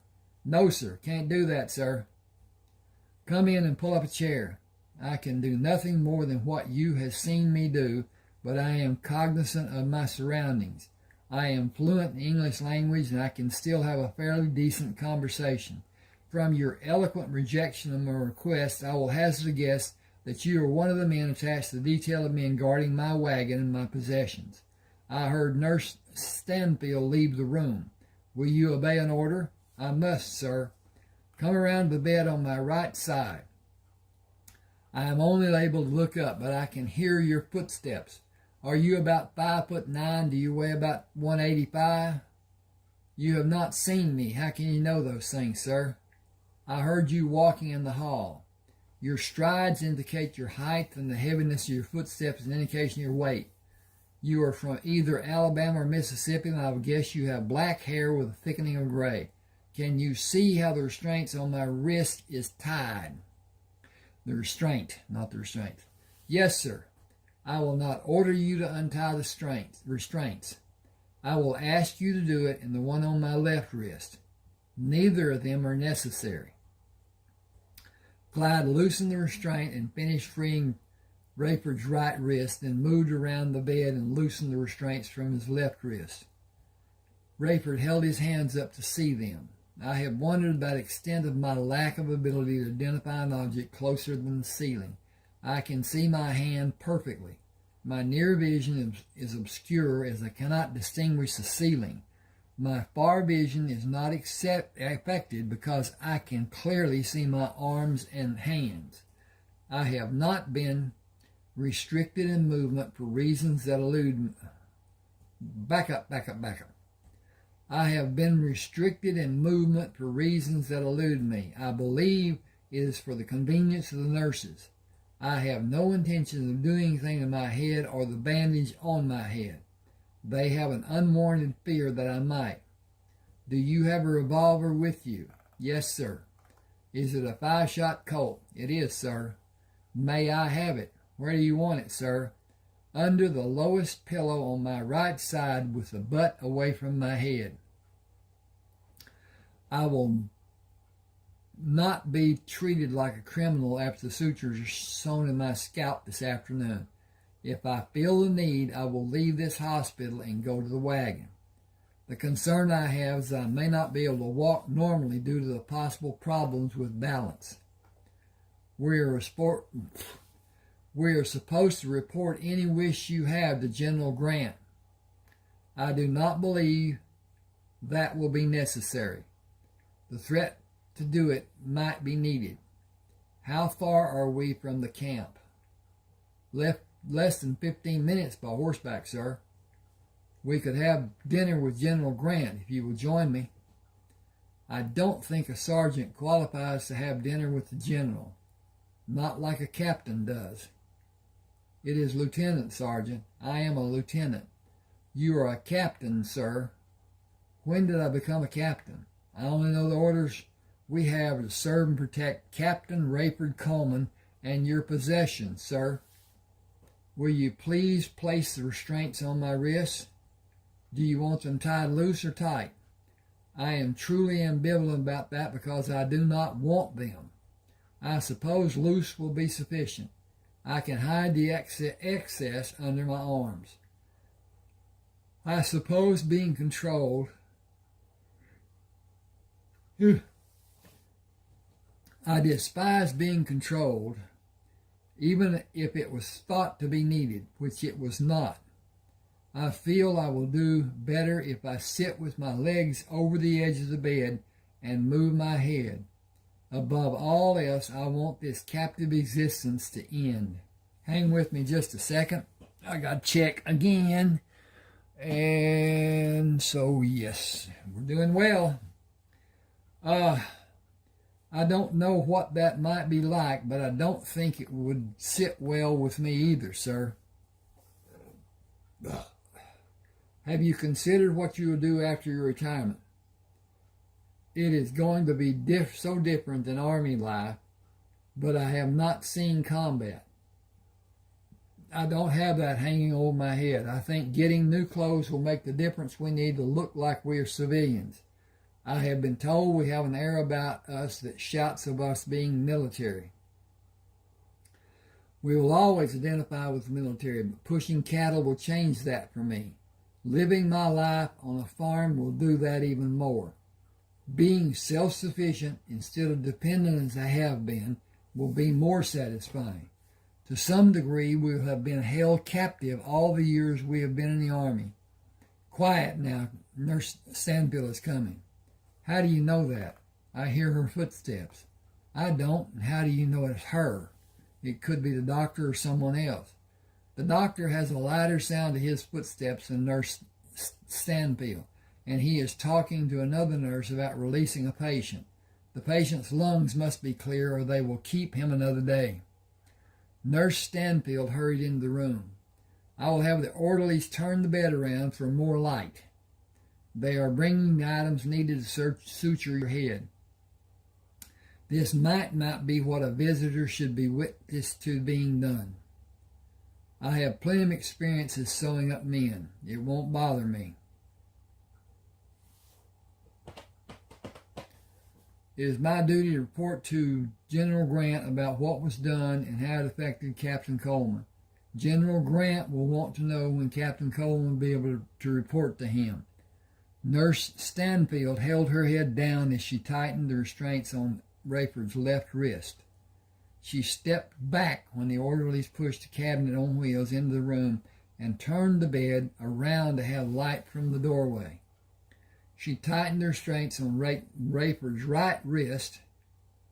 Dr. McKitchney will be here in a few minutes, and this procedure will not take long. You can tell General Grant that Captain Coleman will be able to report to him when he's able to walk unassisted. He should have a conveyance of convenience rather than be jostled riding a horse. Captain Coleman is not well, but his stay with us is being paid by the United States government. He may be transported to another location when it is needed after another night has passed. Dr. McKitchney instructed the hospital orderlies to bring the cabinet in the hallway and push the bed closer to the opening of the door. I have a chair to sit in while I do the sutures. At times you may feel pressure and tugs as the orderlies assist in moving your scalp to be sutured. You should not feel any degree of pain. I am ready, no matter how much pain I may need to endure. Proceed, please, doctor. Oh, okay. I need to change this just a second. I'll be P-L-E-A-S-E.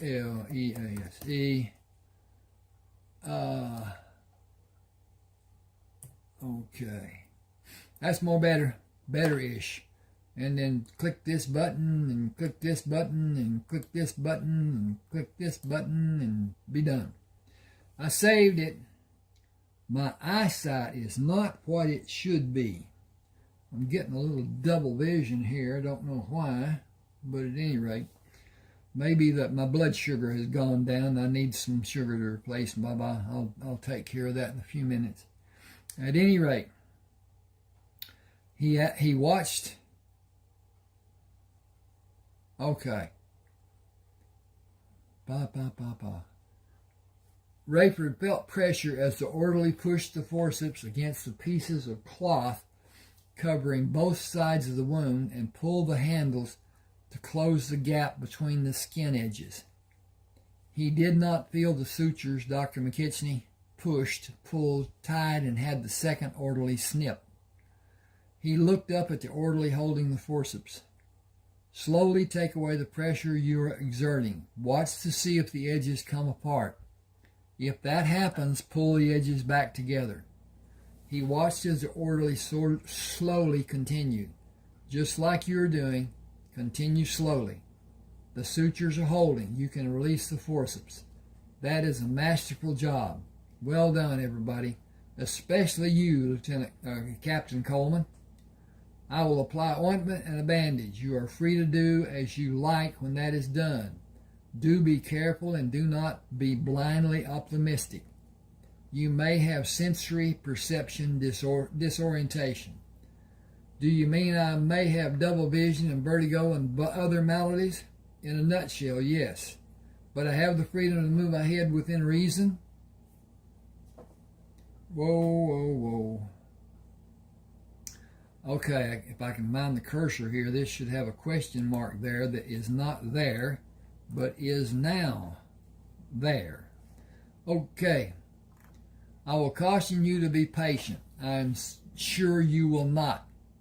I will finish in a few seconds, and we will assist you in one activity of sitting up with your legs extended over the edge of the bed, with the calves of your legs against the edge of the bed. I have several questions to ask about this first experiment. He placed the last piece of tape on the bandage. Move the bed back against the wall and we will proceed.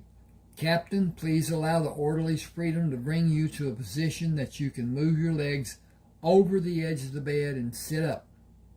All of that should be done carefully and slowly. Hang on a second, I'm going to carefully and slowly check on my experimentation. He stood away from the bed and watched Rayford for indications of pain or distress. In an upright position sitting on the bed, Rayford moved his head down until his chin rested on his chest and held that position for a few seconds. So far, everything is working fine. Please maintain that position a little longer. How is your vision? My far vision is normal. Near vision has not returned to normal, but I believe it has improved slightly. Let them help you swing around and drop your legs over the edge of the bed with your hands flat on the mattress covering. When Rayford sat on the bed as the doctor instructed, he turned his head to look at Clyde. I am happy to see you, Sergeant. Dr. McKitchney interrupted. You are exactly as you should be. That is an excellent first step in your therapy for now. Hold that position and move your head slowly in every position you desire. Rayford looked at Nurse Stanfield, Dr. McKitchney, both the orderlies, and Clyde. Thanks to each of you for being here for this glorious day. My life came within a thread breadth of being ended, and now it has started over. All because a soccer helmet with layers of leather laid over and over and over that deflected a bullet intended to end my life. Is it possible for me to finally stand on my feet? Can I have that sign of progress? Are you feeling normal? Yes. Your stamina may be less than you imagine. Your muscles may have atrophied and a lack of balance may not be detectable from your present position. You will require physical assistance and a wheelchair. I very much want to be in the light of the sun. That will make me extremely happy. Let the orderly stand beside you and help if it is needed. Talk to them and listen to them. You can go outside by using a wheelchair. Do not attempt to stand or walk. I need your promise. I will glory in being outside, and I will act as a sane person should. I promise to remain seated in the wheelchair today. Tomorrow will be another day with its own promises. Gentlemen, if you will. Slippers first, but not slipping. It will be a blessing if you have the slippers and do not have a means to slip today or tomorrow. The thickness of the bone in your skull was diminished, but not to the point of being weak. just weaker than normal. It is difficult for me to predict if it will be repaired by your body or remain in its present state. You do not appear to have suffered physically more than superficially. When the evacuations of foreign objects in your body are accomplished and you feel stronger, you will have my release to join the activities ordered by the Army, particularly General Grant. He has been persistently insistent with messages. He is not a man to be taken lightly. What were the messages?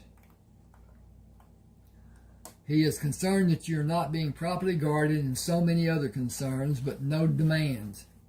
It is not that I am taking him lightly. That would be extremely foolish. I cannot answer most of his questions. No medical person can.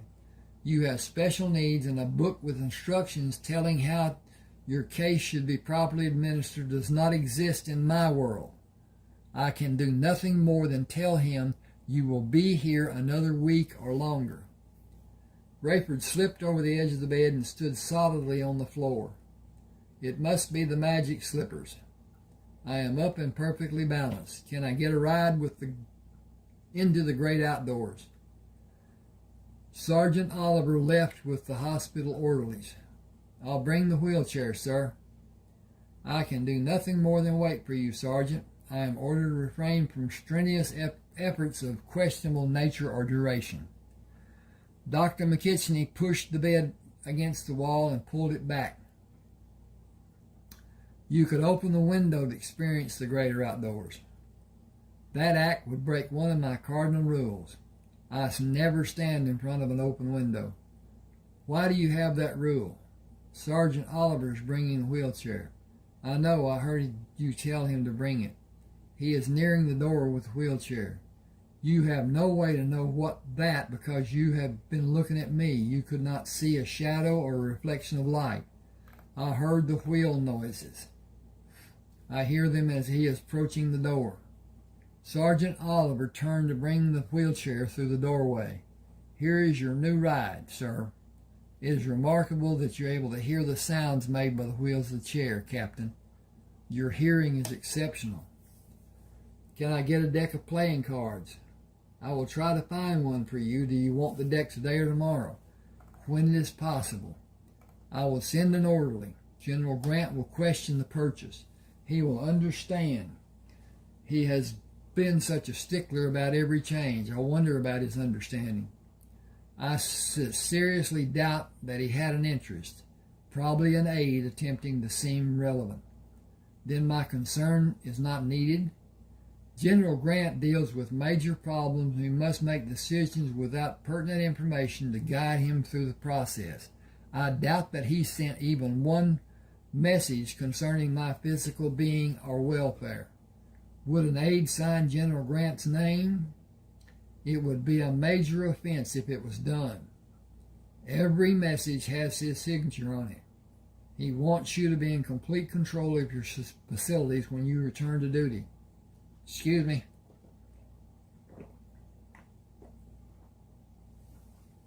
I cannot use the wheelchair today. I suggest that you do the surgeries today and tomorrow, beginning now.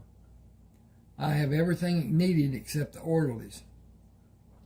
Sergeant Oliver turned the wheelchair around. I'll be right back, sir. You will sleep with your new backside looking at the ceiling tonight. New backside? I'm going to take that out of there. That doesn't even seem right. If I can find the cursor. You can take your backside. Okay. You can sleep with your backside looking at the ceiling tonight.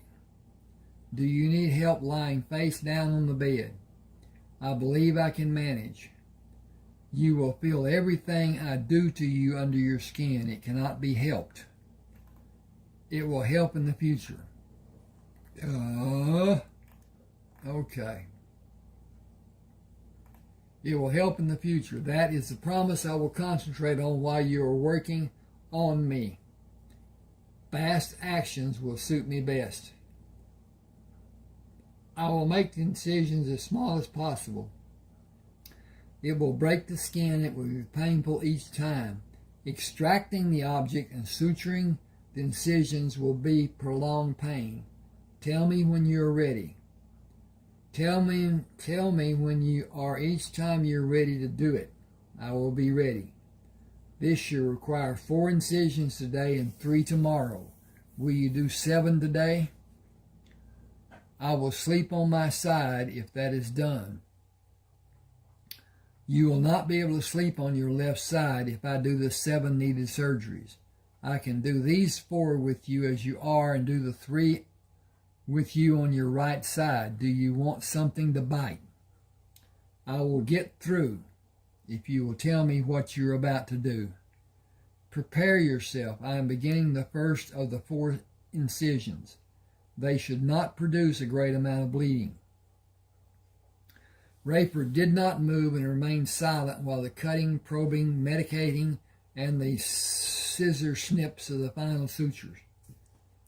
You did remarkably well. Can you roll over on your stomach and to your right side to allow the last 3 to be done? I will not make the incisions near or on the old scars, but over the objects. The deeper one is less than an inch under the skin and in the muscle. It will cause you the greatest pain.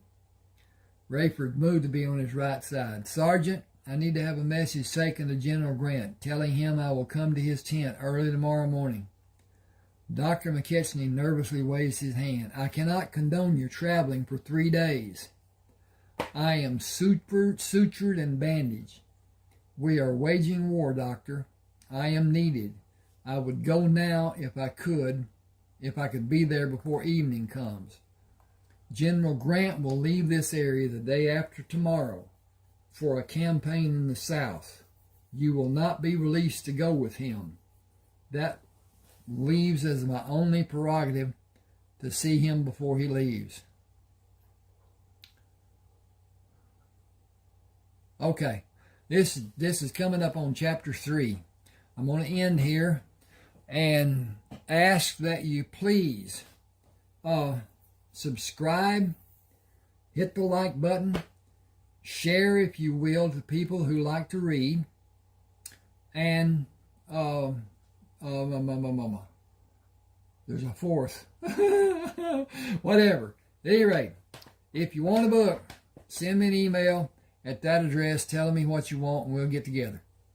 All right, thank you for being with me. Do subscribe and like. That is so important. Thanks now.